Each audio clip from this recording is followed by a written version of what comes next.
Shalom Leikulam. Bem, gente, nós já falamos sobre a questão da Guerra da Independência, né? Já falamos sobre a Guerra dos Seis Dias, e hoje nós vamos falar sobre a questão a Guerra de Yom Kippur, né? O que aconteceu no início, gente, em 1948, a Guerra da Independência, foi um verdadeiro milagre, né? E às vezes a gente vê pessoas por aí, por exemplo, canais falando sobre o Tanar e a Torá, mostrando aí, falando coisas que ridículas, né? De que não acredita no que está escrito ali. E nós sabemos muito bem que se a pessoa não acredita no livro sagrado milenar, né? Então que tal você vir para os dias atuais, né? E você ler sobre a Guerra da Independência, e você vê que ali foi um milagre. Você vê que não tinha condições, eu volto a repetir, que nem os Estados Unidos lutou contra tantos países de uma só vez, tendo que se defender e atacar em três frentes de combate.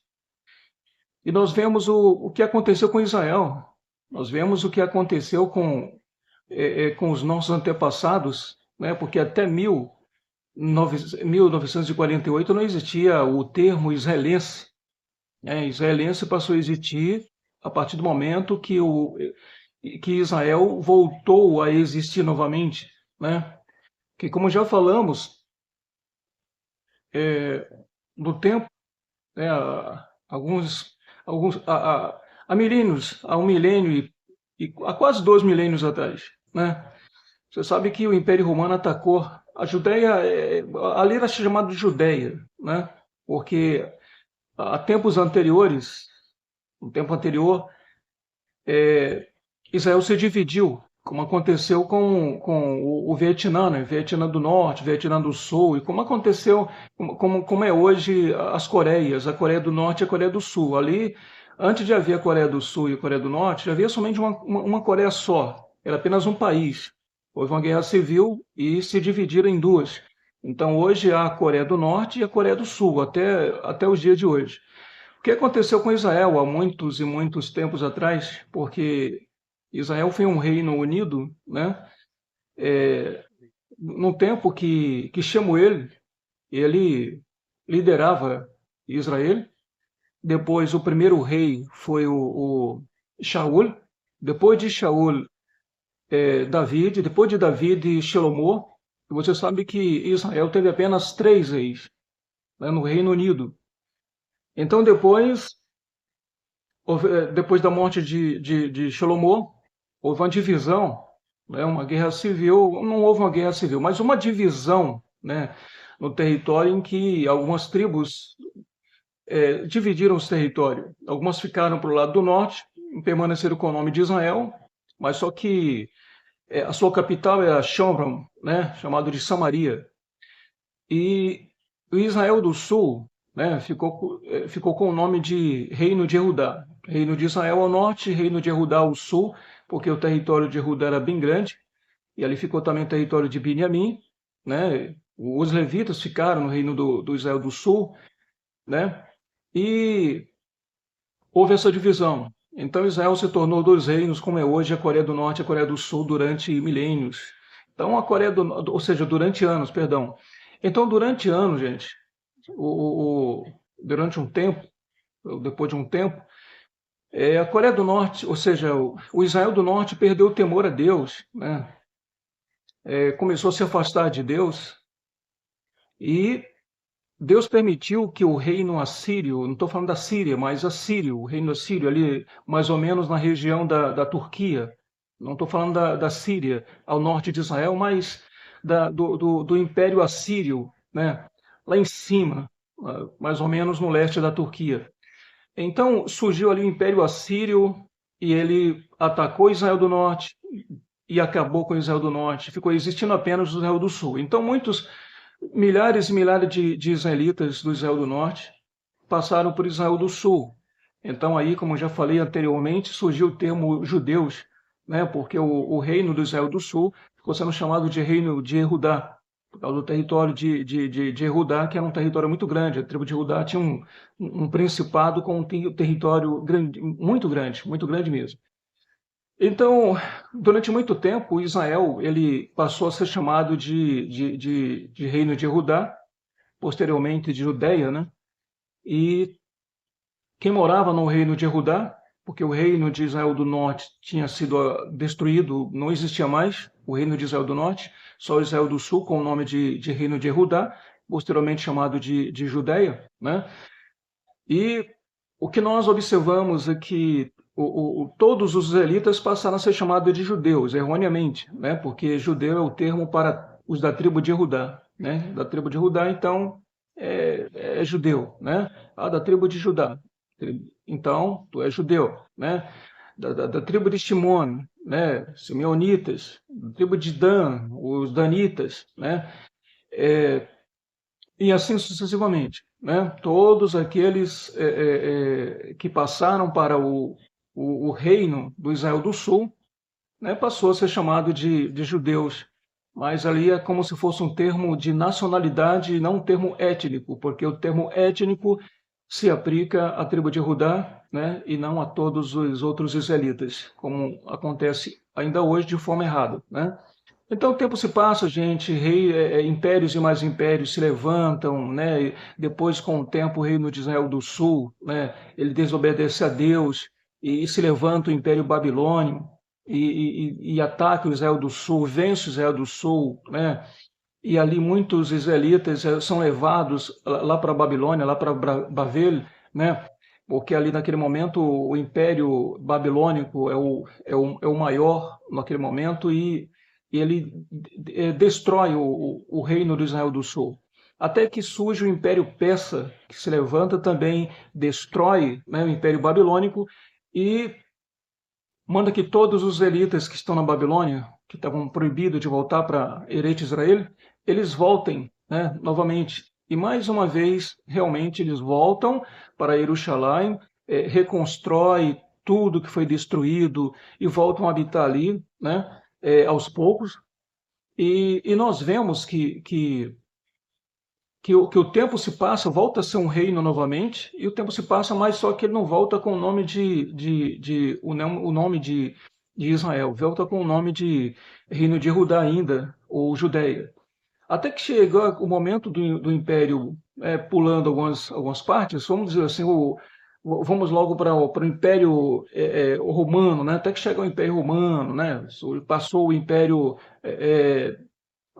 o Império Macedônio, aí chega o Império Romano, onde Yehudá, né, o reino de Yehudá, chamado de Judéia, ele não é naquele momento, até aquele presente momento, né, é, alguns anos, por exemplo, 15 anos depois da Era Comum, né, 2 anos depois da Era Comum, né, e 50 anos depois da Era Comum, o reino de Judá continuava sendo um reino, né? A Judéia continuava sendo o reino da Judéia. Tanto é que Herodes, até nos livros de história você vê que Herodes é chamado de rei, rei Herodes.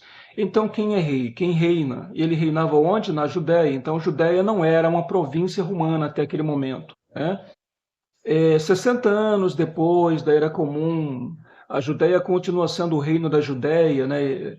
Então você vê que até chegar o ano 70, né, depois da Era Comum, e nós vemos aí é, que houve uma rebelião onde os israelitas da época não quiseram mais estar pagando impostos, as riquezas dos israelitas do reino de Judá, ou Judéia, como chamavam na época, né, eram levados para Roma. Então houve uma revolta, e naquela revolta, lamentavelmente, o talmudismo já imperava, né, já tomava conta dos nossos antepassados, lamentavelmente, e eles se revoltaram contra o Império Romano. O Império Romano mandou um grande exército e destruiu, né, acabou com o reino de Judá, ou seja, o reino da Judéia.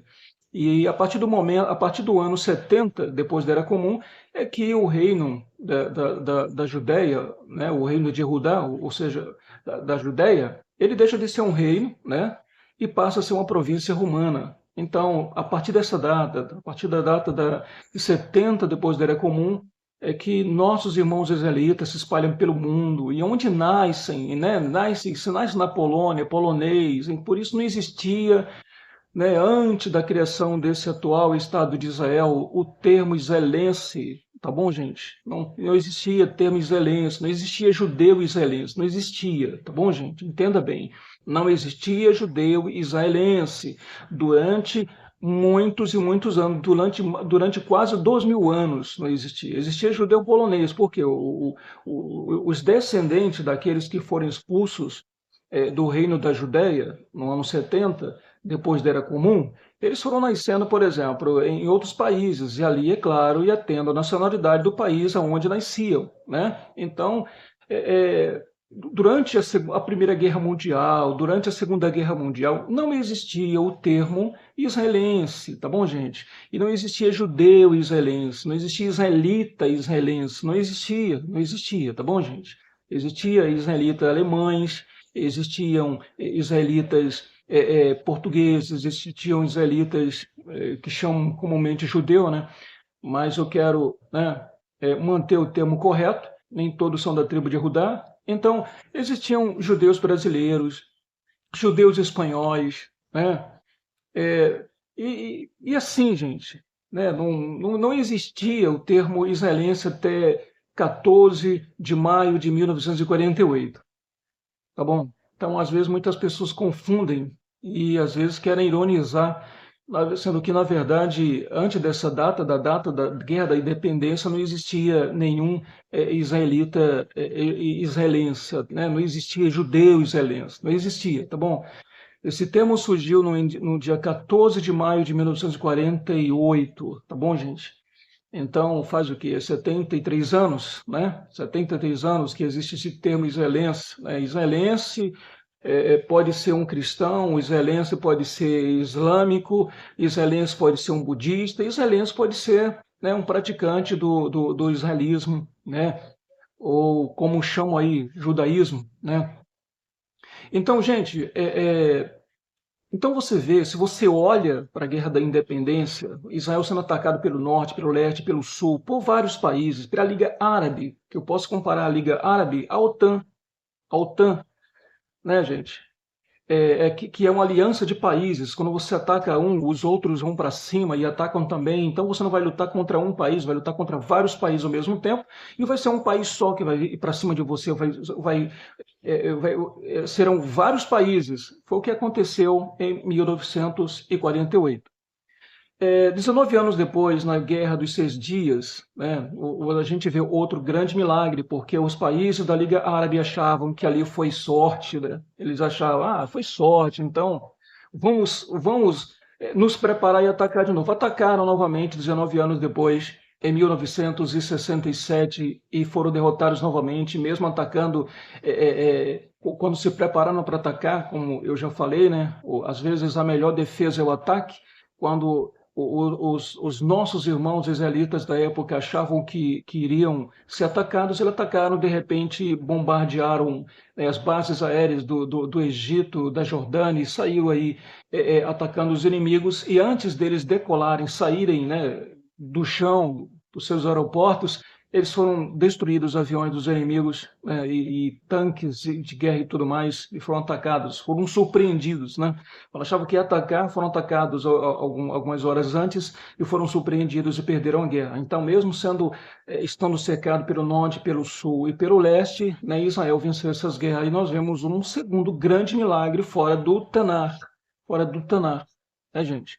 Quando se fala de um garoto de 13 ou 14 anos que pegou uma funda, atirou na cabeça de um gigante guerreiro, né, experiente, e ele conseguiu acertar e matar o gigante, derrubar o gigante com uma pedrada, ali está se falando de uma coisa sobrenatural, né?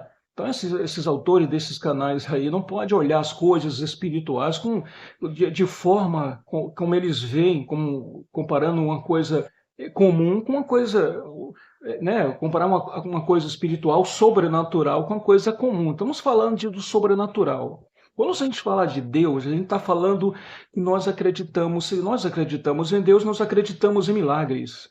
Se nós acreditamos em Deus, nós acreditamos no sobrenatural, tá bom, gente? Nós acreditamos que pode acontecer aquilo que as forças humanas, a força humana não é possível, né, alcançar. Entendeu, gente?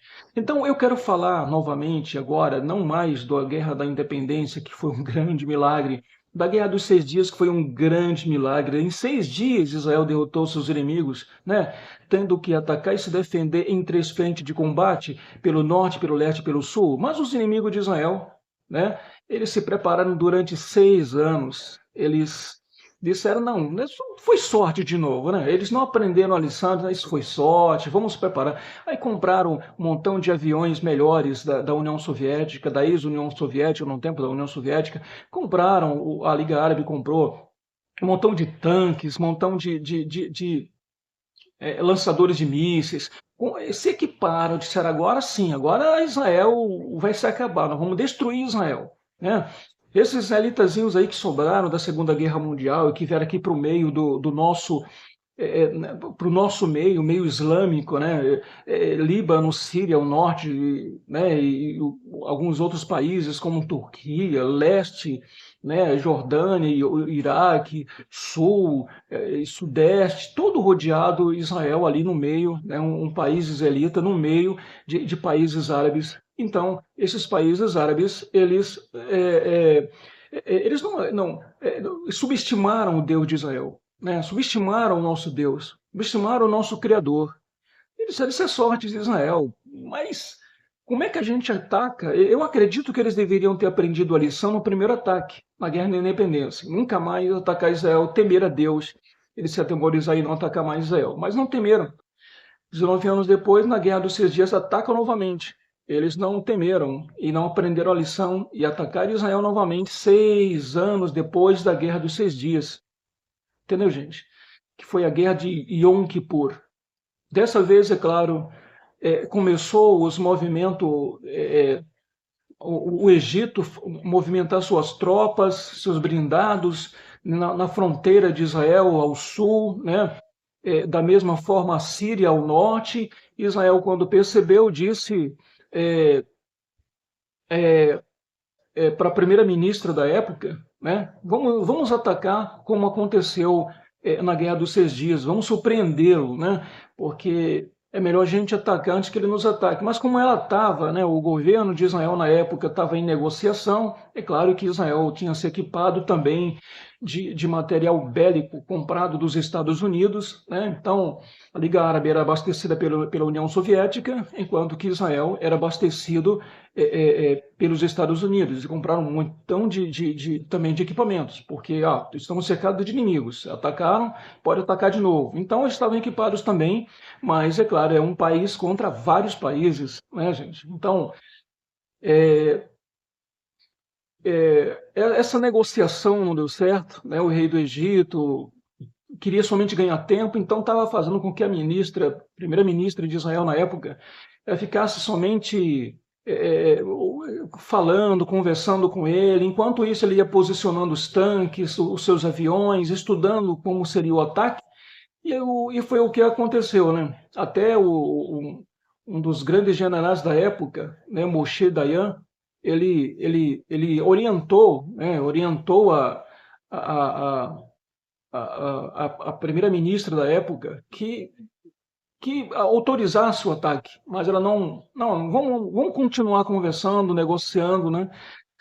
Mas só que, em meio a essa negociação, Israel foi atacado pelo norte, pelo sul e pelo leste novamente. E dessa vez, meu amigo, olha quem estava juntamente com a Liga Árabe, até soldado de Cuba, cubanos saíram da América Central. Você sabe que Cuba fica na América Central. E os cubanos saíram da América Central para o Oriente Médio para se juntar à Liga Árabe, para lutar contra Israel. Marroquinos, né, do norte da África se aliaram também ao Egito, né, iraquianos, E sabe quem estava mais na guerra do Yom Kippur, gente? Na guerra do Yom Kippur, vou chamar de uma vitória mais milagrosa ainda, né? Mais milagrosa ainda, porque se isso estivesse no Tanar, esses indivíduos aí, autores desses canais aí que ficam falando mal do Tanar, da Torá, chamando de mitologia, de que jamais seria possível isso acontecer, né? Como já falamos, que falam até da divisão do Mar Vermelho, né? O Yam Suf, o Mar de Juncos, né? E vimos que Deus mandou aí o furacão Irma e recuou o mar 100 metros e disse assim: foi assim que eu fiz, tá bom? Será que daria para eles passar? Será que o meu povo daquele tempo daria para passar com uma largura de 100 metros de diâmetro e atravessar de um lado para o outro? Então, gente, estamos falando de coisas sobrenaturais. Não vem com chantagem de ateu, que ateu quer que Deus se manifeste ali, que quer ver Deus. Se não vê Deus, então ele não acredita, e Deus não se dobra diante de ser humano, né? Se acreditar, acredite. Se não acreditar, Deus não perde nada com isso. Agora ficam esses canais aí falando, querendo mostrar o Tanar e a Torá como se fossem livros de mentiras, né? E se a guerra da independência, se a guerra das 6 dias, se a guerra do Yom Kippur não fosse nos dias atuais, vamos dizer assim, nos momentos atuais, né, em que a mídia tivesse coberto, onde tivesse filmado, onde tivesse tudo documentado direitinho, tivesse sendo falado sobre essas guerras, no Tanar iriam dizer que era mentira. Não é impossível, não tem lógica, não tem condição de ver. Estamos falando, meu amigo, de coisa sobrenatural. Estamos falando de milagre, milagre, tá bom? Então, olha quem estava também, coreanos, norte-coreanos, né, sul-coreanos, perdão, norte-coreanos, gente de Cuba, América Central, soldados da Coreia do Norte foram enviados, além do montão.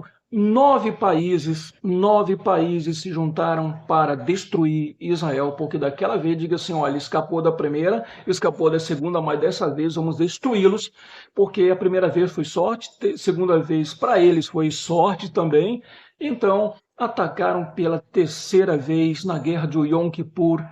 Israel foi atacado novamente pelo sul, pelo norte, pelo leste, pelo sudeste, e teve que se defender em 3 frentes e atacar em 3 frentes também. Israel foi para cima. Israel foi para cima. Houve umas perdas, né, do que na primeira vez, mas olha, 9 países.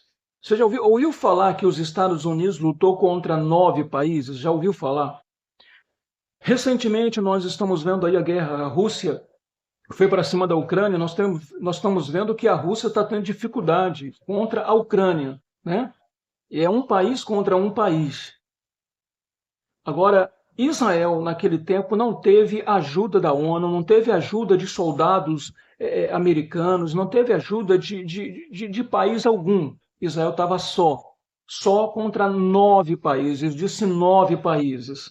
9 países, pessoas que cruzaram até o Oceano Atlântico, né? Que saíram de Cuba lá para lutar contra Israel. Pessoas que saíram da Coreia do Norte para lutar contra Israel, gente. Entendeu? Incrível que pareça. É claro que dessa vez foi mais complicado para Israel, foi mais difícil para Israel, porque esperou ser atacado primeiro para contra-atacar. Mas Israel conseguiu novamente avançar contra o Egito. Chegou um momento que eles conseguiram, em vez dos egípcios, eles entrarem no território de Israel e tomando o território de Israel, foi ao contrário. As baixas egípcias foram tão grandes, foram acontecendo, e o exército de Israel foi avançando sobre o território egípcio, entrou no território do Egito e ficou a 100 quilômetros de distância da capital do Egito.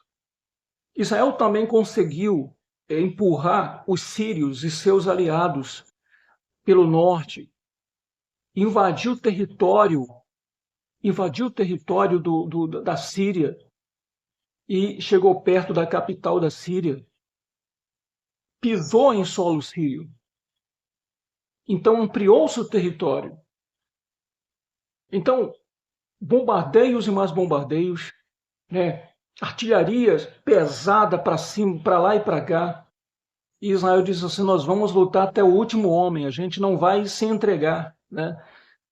A gente não vai baixar a cabeça, porque até aquele momento existia a pureza do exército de Israel, existia um exército que tinha ainda lembranças do Holocausto, tinha lembranças da Guerra da Independência e lembranças da Guerra dos 6 Dias. Eles estavam ali temerosos, se apegando com o nosso Deus, com o nosso Criador, bendito seja Ele. E nós vemos aí Israel ali novamente bombardear os aviões egípcios, os aviões jordanianos, os aviões sírios. Nós vemos aí Israel atacar com seus tanques, ir para cima dos tanques dos sírios. No fuzil, entendeu? Soldados israelitas irem para cima de soldados inimigos, dos cubanos, dos norte-coreanos, né? No homem para homem, entendeu, gente? Um corpo a corpo, e a gente vê ali um montão de mortos. Claro que houve perdas também do lado de Israel, muitas perdas, mas só que eram 9 países na época. Quando eu falo da Liga Árabe, eu estou falando como se fosse a OTAN. A OTAN. Se atacar um, os outros atacam também. Os outros vão para cima também. Então, quem lutar contra um membro da OTAN não está lutando contra um país, vai lutar contra vários países, contra a Alemanha, França, Inglaterra e tantos outros, né? Então, naquele momento, Israel estava lutando com mais países do que das outras vezes. Israel estava lutando com um número maior de inimigos do que das outras vezes, que eles foram para cima dessa vez decididos. Agora vamos botar tudo que temos, dar tudo que temos. Mas os blindados dos inimigos foram destruídos. Quase todos os blindados, quase todos os aviões, quase todos os jatos, quase todos os aviões bombardeiros, quase todos a artilharia inimiga foi destruída. Israel mais uma vez venceu. E foi a partir daí, gente, que Israel ocupou a faixa de Gaza, ocupou a Cisjordânia e ocupou também, tomou da Síria as colinas de Golã. Então, eu acredito que, e até por danos morais, alguém tem que pagar, né? Alguém tem que pagar pelos danos morais, indenização pelos danos morais aqui no Brasil, por exemplo, né?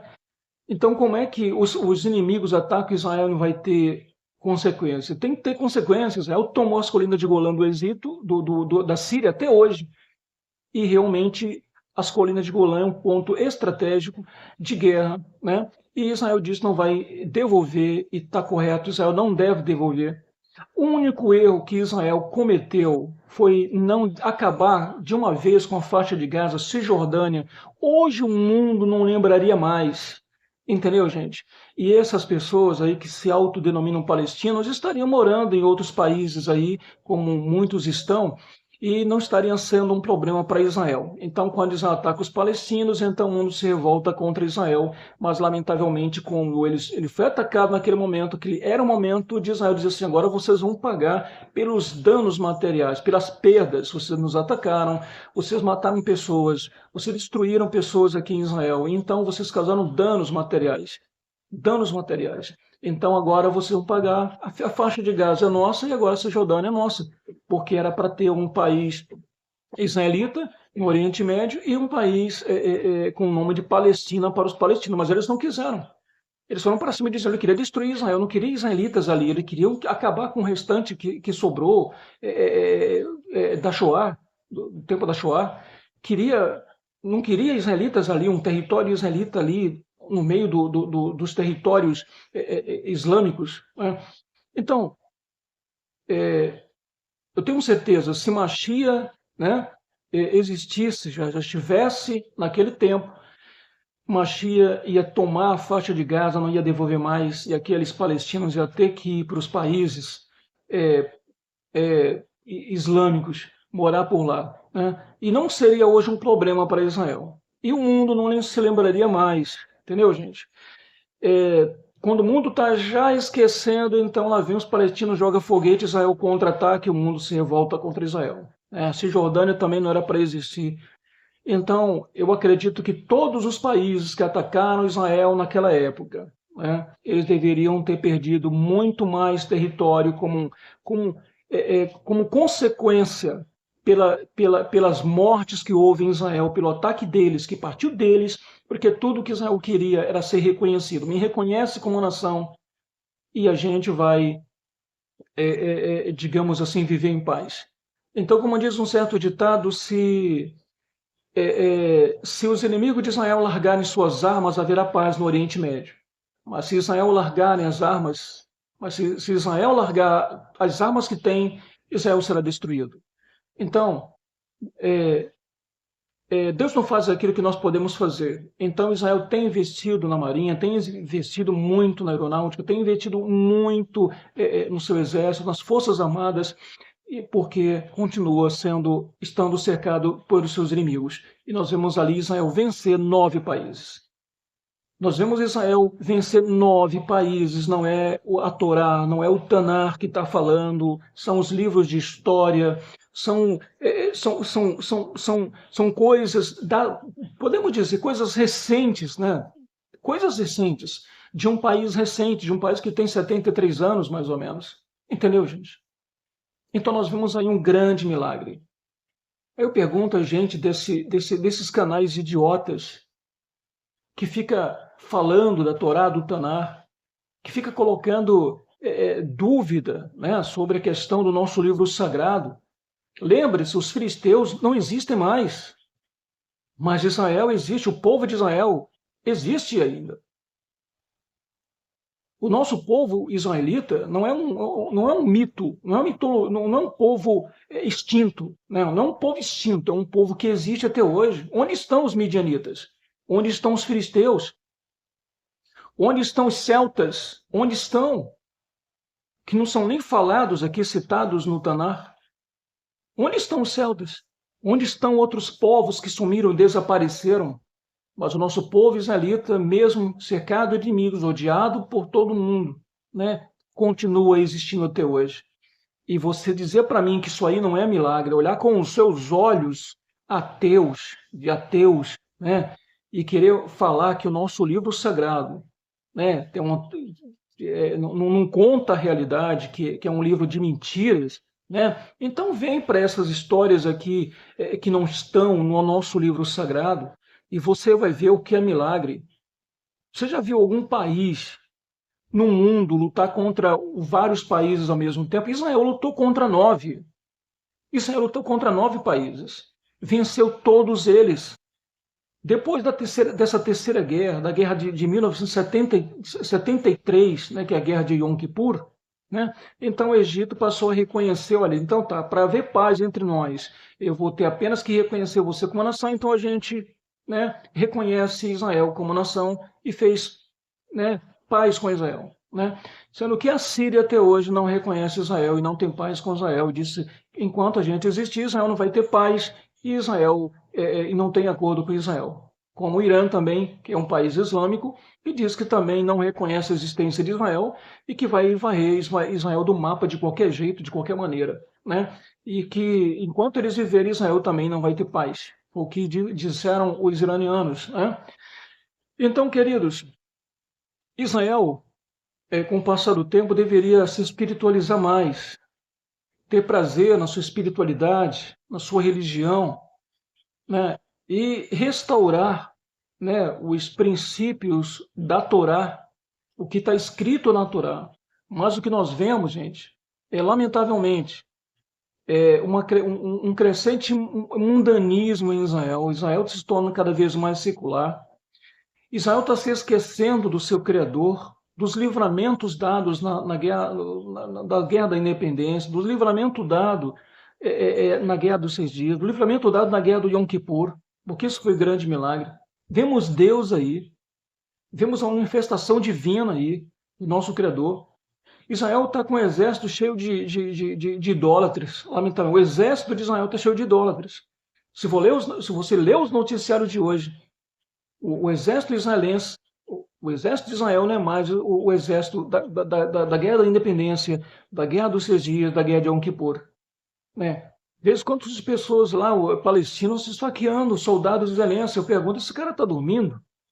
Como é que pode o camarada estar com um fuzil, sabe que é um palestino, está se aproximando, fingindo que quer uma informação, ou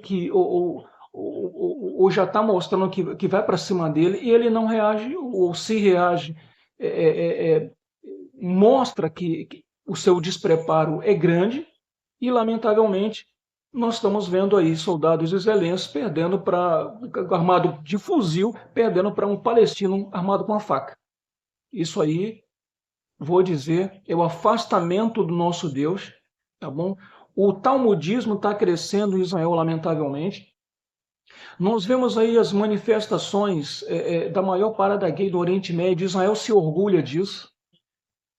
Se o Beit HaMikdash fosse reconstruído hoje, vou te falar, algumas manifestações que nós vemos da parada gay em Israel, nós vemos que religiosos vão lá para querer impedir e, na verdade, são impedidos pela polícia israelense. E deixa que os homossexuais lá profanem locais religiosos, né?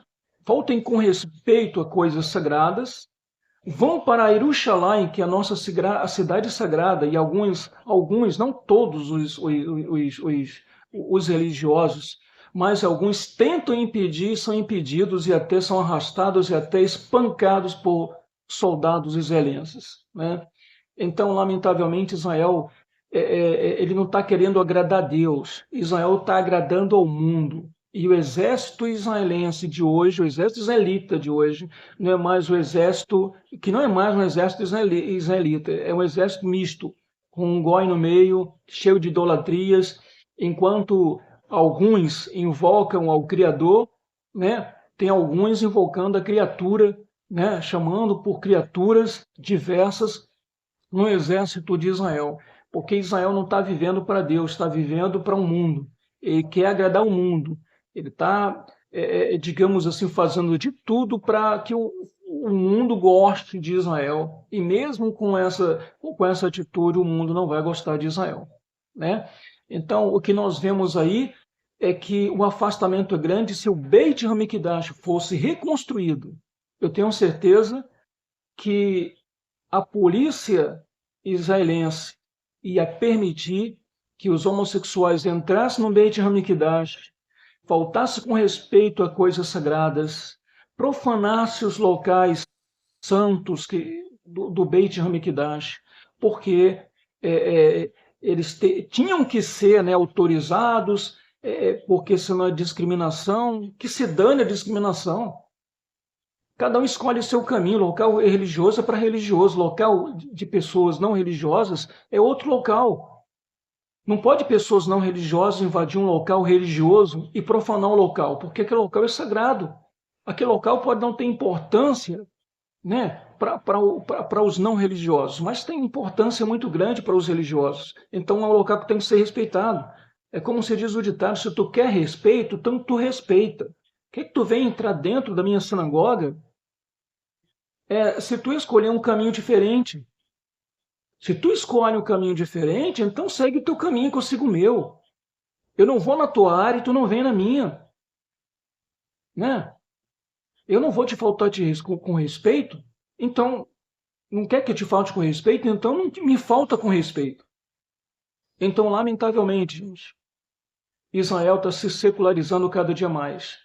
Tel Aviv é uma das cidades mais mundanas que existe na face da terra, certo? E Purim, lamentavelmente, eles estão transformando Purim num carnaval israelense, né? E coisas absurdas, às vezes, aparecem lá em Purim, né? As praias de Israel, lamentavelmente, às vezes se manifesta o nudismo, né? E nós vimos que essa perda de temor. Então, como é que um país, um povo rodeado de inimigos que os odeia, vizinhos que os odeiam, que quer o seu mal, que quer a sua destruição, que quer o seu fim, está se afastando cada vez mais de Deus, né? E nós vemos aí o talmudismo aumentando cada dia mais, lamentavelmente, mandando as pessoas, por exemplo, a Torá escrita proíbe tatuagem, né? O Talmud ordena fazer tatuagem no corpo. Então, como pode? Deus diz, não faça tatuagem, vem um rabino talmudista, né? E coloca ali nos escritos do Talmud, né? Que pode fazer tatuagem. Como é que pode? Então, o que você vai encontrar de israelitas, né, com tatuagem não é brincadeira. Então, isso é falta de temor a Deus. Deus manda fazer uma coisa, eles mandam fazer outra, né? Como é que Deus deixa claro que a linhagem tem que ser paternal? Abraham, Isaac e Jacó, né, os 12 patriarcas, né, Eudá, Shimon, Yosef, etc., né? E assim, e deles vir a descendência, e eles mudaram isso, não é mais patriarca, é matriarca, né? Eles não fazem, eles não reconhecem os talmudistas, para ser um talmudista como eles não reconhecem a paternidade, ou seja, a linhagem por parte do pai. Eles reconhecem a linhagem se for por parte de mãe, é diferente de Deus, ele é o oposto de Deus. Deus diz assim, não, tem que ser pela linhagem do pai. Abraham, Isaac, Jacó, né, o patriarca da tribo, e assim os seus descendentes sucessivamente. Né? Mas os talmudistas dizem que para ser talmudista como eles, né, eles não reconhecem a linhagem paternal, reconhecem a linhagem maternal, tem que ser a matriarca, né, tem que ser Sara, né, e assim as outras que vêm posteriormente. E se um israelita ele é filho, o pai é israelita, mas a mãe não é, né, eles não reconhecem. Agora, se o pai não foi israelita e a mãe foi israelita, eles reconhecem, não, esse é israelita. A descendência da mãe e não a descendência do pai. Totalmente o contrário do que está escrito na Torá, quando mostra desde o começo, né, a linhagem de Noé, né, e depois tem seus 3 filhos, e vem a linhagem israelita de Shem, né, e eles não reconhecem isso. Né? Então, que autoridade tem esses indivíduos, né, de alterar o que Deus estabeleceu, de colocar, de mudar aquilo que Deus estabeleceu? Deus disse assim, desse jeito não, desse jeito não, vamos fazer dessa outra forma, e faz, as pessoas seguem. Né? Então, não vejo aí firmeza nesse atual Israel, vejo o afastamento de Deus, cada dia mais o afastamento de Deus, a falta de temor, né? Vejo aí os talmudistas não querendo perder, né, a sua liderança, né? Diz, não, estamos aqui no comando e ninguém vai aqui tomar o nosso lugar, tem que ser por meio de nós, tem que ser pelo nosso reconhecimento. E nós vemos aí, lamentavelmente, os talmudistas fazendo coisas absurdas, como dizer assim que você pode ser reconhecido se você fazer o DNA de Abraão. Meu amigo, para você fazer o DNA de uma criança, de um filho, você tem que ter alguma coisa, colher pelo menos um cabelo do pai. Vocês não têm um cabelo de Abraão, você não tem nenhum material genético de Abraão para comparar com o material genético das pessoas. E se você não tem o material genético de Abraão, é um absurdo falar sobre esse DNA de Abraão. É um absurdo. Outra coisa é que David, né? David não seria israelita porque por parte de pai, né? Por parte de pai, ele seria israelita, mas por parte de mãe ele não seria. A própria tribo de Shimon, sabe que Shimon casou com uma cananeia, está escrito lá. Está escrito no nosso livro sagrado. Tem até um vídeo falando sobre isso, mostrando até o versículo direitinho para você conferir. Então, a tribo de Shimon não seria israelita, não seria reconhecida pelos talmudistas. Por quê? Porque a mãe era cananeia e o pai era israelita, mas a mãe era cananeia. Você sabe muito bem que Yosef casou com quem? Com a egípcia. Então, a tribo de Yosef, né, posteriormente dividida em dois territórios, dois principados, né, os dois filhos de Yosef, o Efraim e o Menashe, eles formaram dois principados, né, o principado de Menashe e o principado de Efraim, por isso que não tem ali o nome Yosef no mapa de Israel. Né? Então, essa tribo de Yosef não seria também uma tribo de israelitas para os talmudistas, porque Yosef casou com uma egípcia. Os filhos de Moshe não seriam israelita, porque Moshe casou com uma midianita. Sabe muito bem que o sogro de Moshe, Itró, ele era sacerdote de Midian. E Moshe se casou com a filha de Itró, que era sacerdote de Midian. Quem era a mulher de Moshe? Midianita. Que isso, rapaz? A diferença é que elas eram convertidas, elas passou a praticar a religião do seu marido, seus maridos, passou a praticar os costumes, né, do povo do seu marido, seu esposo. Né? Essa é a diferença. Mas se a gente olha para o Tanar, se a gente olha para o próprio Tanar, nós vemos realmente que os talmudistas perderam o temor.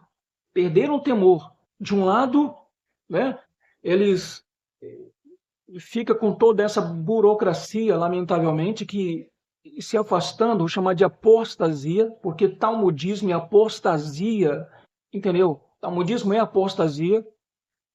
E, lamentavelmente, essa perda de temor vai trazer consequências horríveis, porque se Israel se gaba de que, na verdade, foi a força do seu braço, porque nem mesmo o David se gabou dessa forma.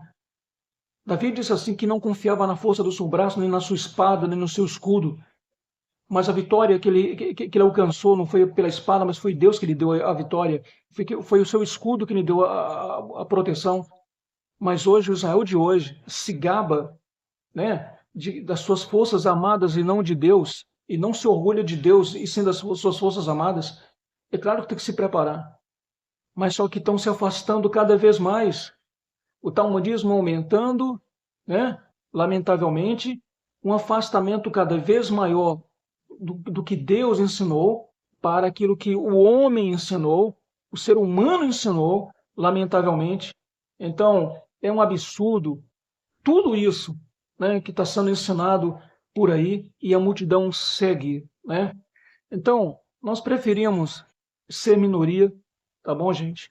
Preferimos ficar com o nosso Deus e com seus preceitos, com seus mandamentos, com seus mitzvot, porque isso é uma coisa abominável. Tem até uma pessoa que segue o nosso canal que até questionou a questão, mas o Talmud vai condenar todo o Talmud só porque tem algumas coisas, só porque tem uma parte, né, que está errada, né? Vai condenar todo o Talmud, né? Isso, tem alguma coisa do Talmud que se aproveita, né?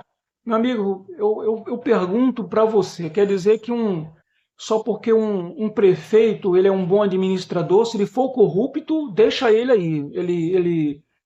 Ele é corrupto, ele desvia dinheiro, desvia verba, mas está fazendo, ele tá, né? Ele tem as suas qualidades, não mexe com ele, deixa ele aí, né?